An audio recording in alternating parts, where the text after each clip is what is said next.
একটা গ্রাম, রাত নামলেই সেখানে ভয় ঘনিয়ে আসে। কারণ ওই গ্রামে মানুষ যতটা না রোগে ভয় পায়, তার থেকেও বেশি ভয় পায় অশরীরী শক্তিকে। আমাদের আলোচ্য মানিক বন্দ্যোপাধ্যায়ের লেখা হলুদ পড়া গল্পটা ঠিক এই ভয়কে নিয়েই। এই গল্পের কেন্দ্রবিন্দুতে আছে মানুষের মন, যে মন যুক্তির চেয়ে ভয়কে বেশি বিশ্বাস করে।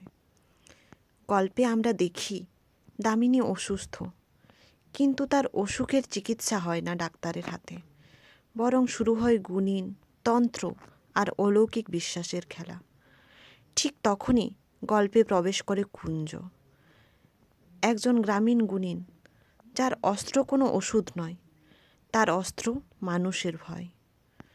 সে হলুদ পোড়া ব্যবহার করে, আর সেই গন্ধ, সেই পরিবেশ মানুষের মনে এমন এক আতঙ্ক তৈরি করে যেখানে বাস্তব আর কল্পনার মাঝের সীমারেখা মুছে যায়। ধীরে ধীরে গ্রাম বিশ্বাস করতে শুরু করে এখানে কোনো অশরীরী আত্মা আছে, যে খুন করেছে, যে দোষী।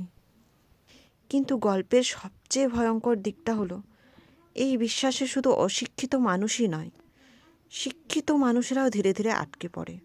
এই গল্প আমাদের শেখায়, দেখায়, ভয় যখন মানুষের চিন্তা শক্তিকে গ্রাস করে, তখন সত্য আর মিথ্যার মধ্যে পার্থক্য করাটাই সবচেয়ে কঠিন হয়ে যায়।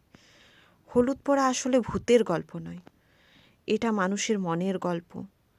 এটা দেখায় কিভাবে কুসংস্কার, অজ্ঞানতা আর ভয় একসাথে মিলে সমাজকে অন্ধ করে দিতে পারে।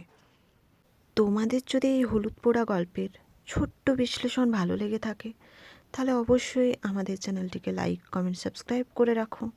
আর এর পরবর্তীতে তোমাদের যদি আরও কোনো গল্প বা উপন্যাসের আলোচনার প্রয়োজন থাকে, তাহলে অবশ্যই আমাকে কমেন্ট করে জানিয়ে দিও। ধন্যবাদ।